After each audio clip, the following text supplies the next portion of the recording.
嗨，各位观众，大家好！今天是2月20号，年初二。首先呢，祝大家在羊年当中呢行大运，财源滚滚。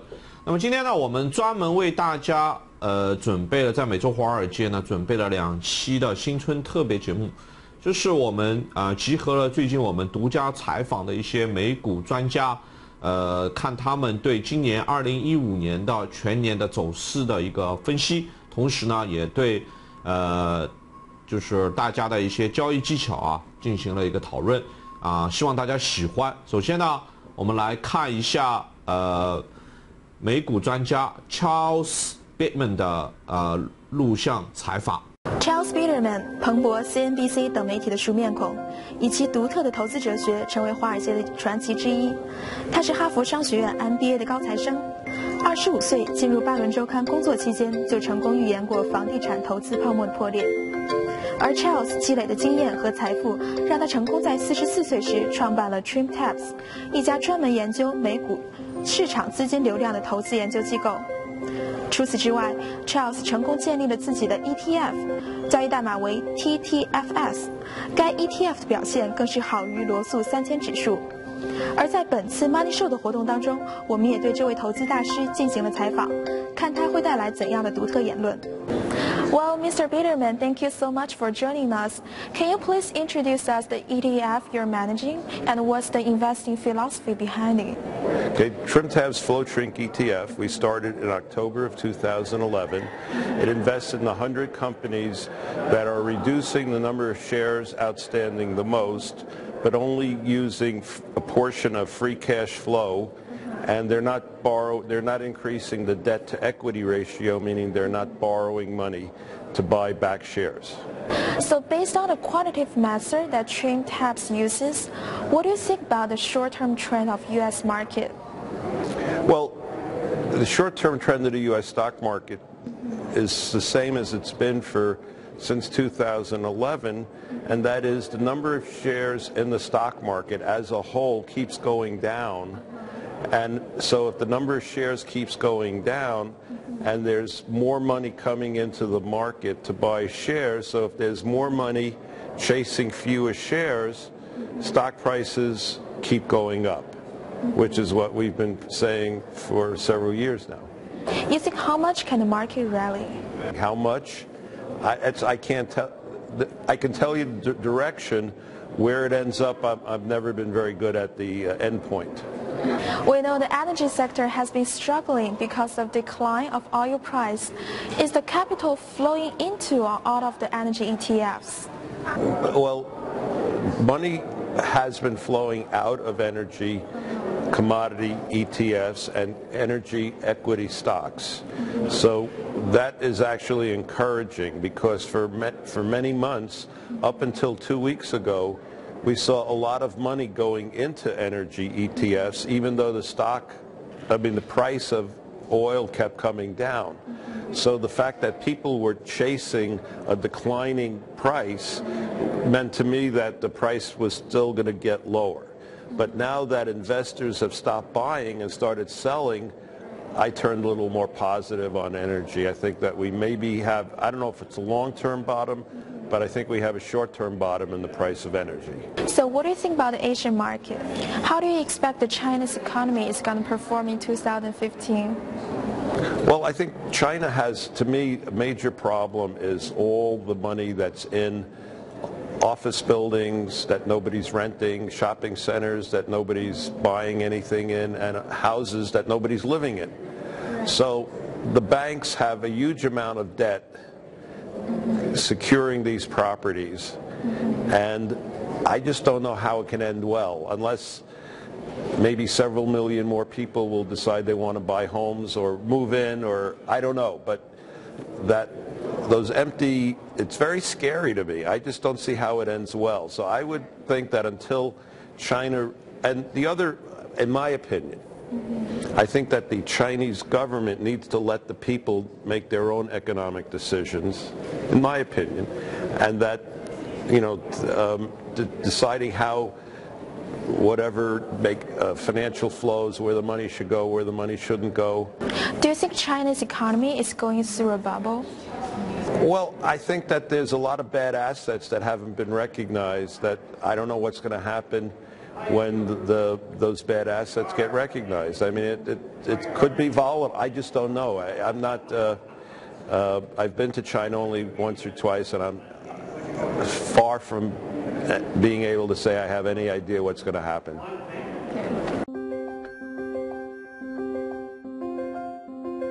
Well, thank you so much for joining us, Charles and Minnie.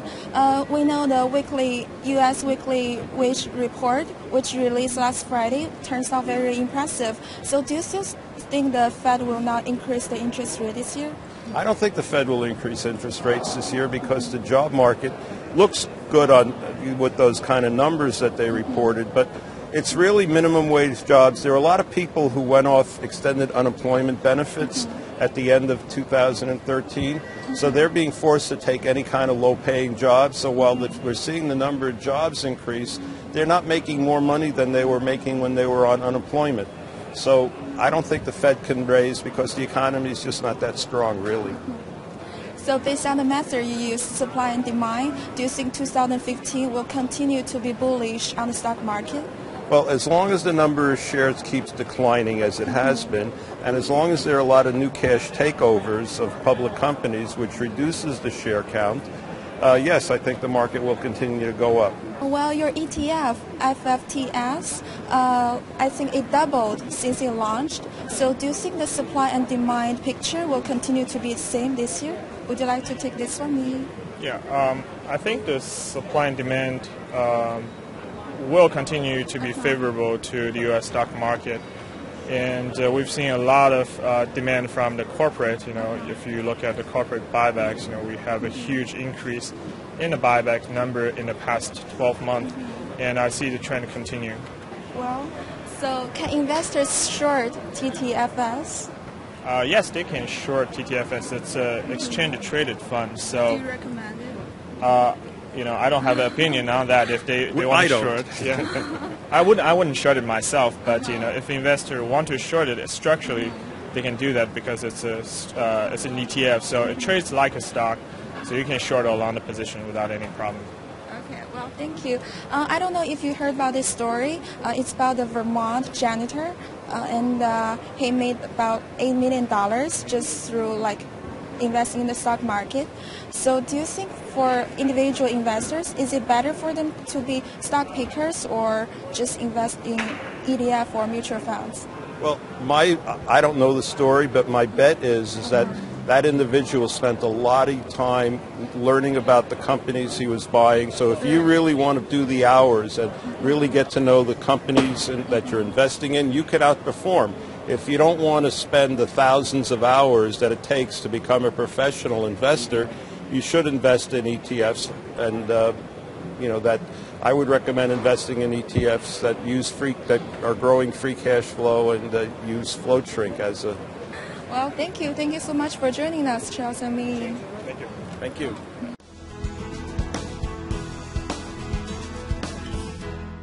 好的，欢迎大家回来。那么下面我们来看一下我们独家采访 Mark Skousen 的专题节目啊，谢谢。今天呢，我们也是邀请到了著名的经济学家 Mark Skousen。Skousen 先生曾经担任美国 CIA 的经济学分析师，也曾为 IBM 提供咨询服务。他曾经担任福布斯杂志的专栏作家，同时《华尔街日报》也常常刊登他的文章。在 CNBC 的节目当中，也可以常看到他的身影。Skousen 先生曾经在2012年表示金价会出现卖出的信号，而之后呢，黄金便遭遇了大跌。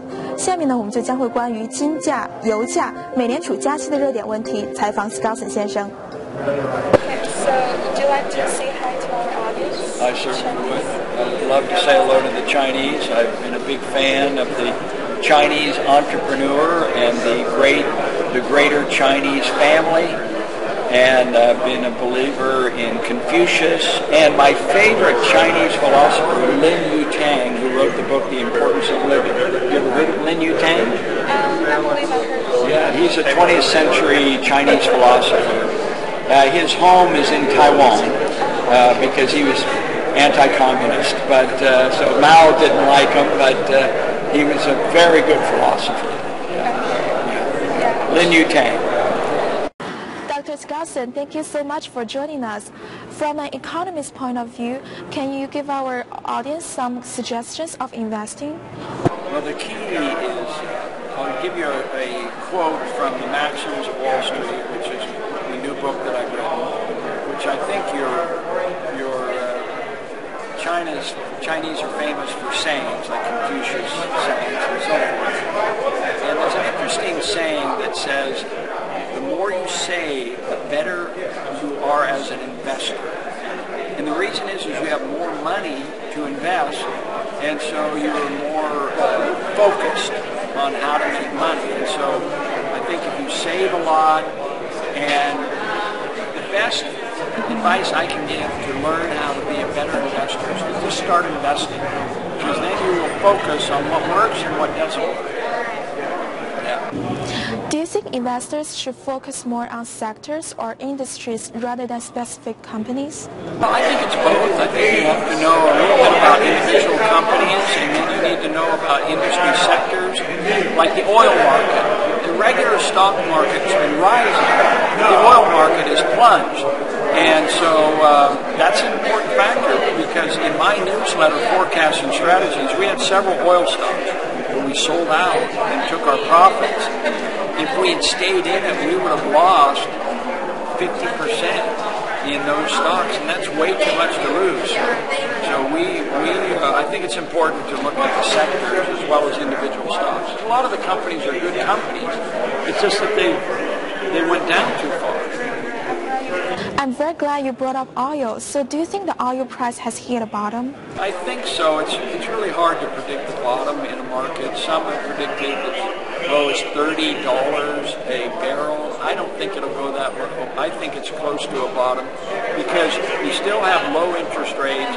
You still have the Federal Reserve expanding the money supply and so forth. You still have demand for energy all around the world. The economy is recovering. So I think we've probably seen the bottom in oil, but nobody knows for sure. How do you think the low oil price will affect the U.S. economy in the long run? Well, yeah, in a very positive way. On net balance, even though the energy companies themselves are laying off workers and cutting back, for the rest of the economy, the majority of the economy, the lower prices are a really good thing. I remember you have successfully predicted the decline of gold price. You said there wasn't a buy signal in gold last year. Now that the gold price has slightly increased, what's your opinion about the gold price? Do you think now is the right time to invest in gold now? I'm still skeptical about the gold price, because I think it may have bottomed out here on a short-term basis, but it's really hard to predict. Now, we've made money in my trading services on gold stocks, and they are relatively cheap. There's no question about that. And I am recommending that people buy gold. I keep on me at all times a gold coin. I know the Chinese love gold, and so this is a Mexican 50 peso gold coin. This is 1.2 ounces of gold. And I keep it with me at all times as a bargain, as a reminder of what sound money is like. And I also have silver, the silver dollar, American Eagle silver dollar.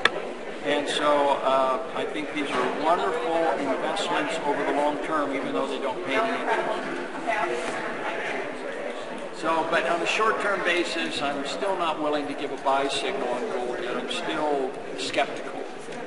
Almost the whole world is cutting rates, while the Federal Bank is expected to increase the interest rate in middle of this year.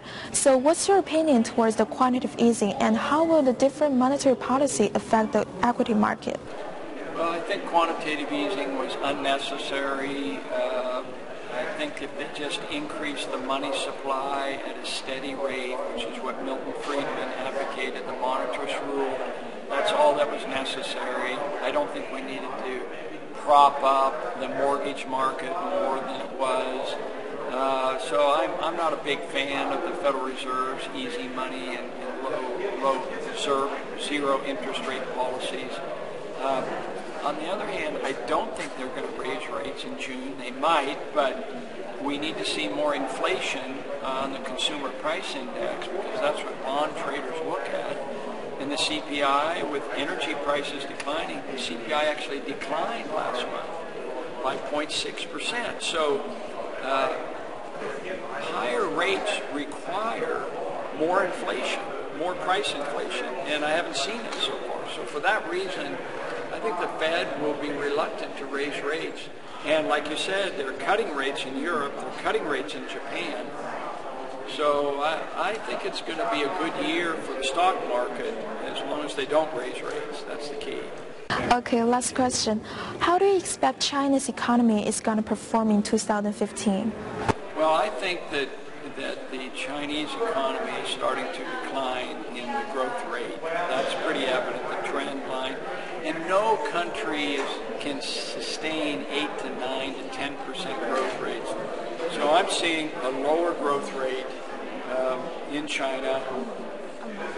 And it'll be interesting to see how, at some point, I think China has to go through a crisis because they pumped a lot of money into the system, building cities and apartments and so forth that I understand are empty. But if that's the case, that's what Austrians call malinvestment. And so I think it's a dangerous sign. I've always thought that this new business class of wealthy Chinese are going to really rule the country. All right? Thank you. Thank you very much. My pleasure. Thank you. Okay.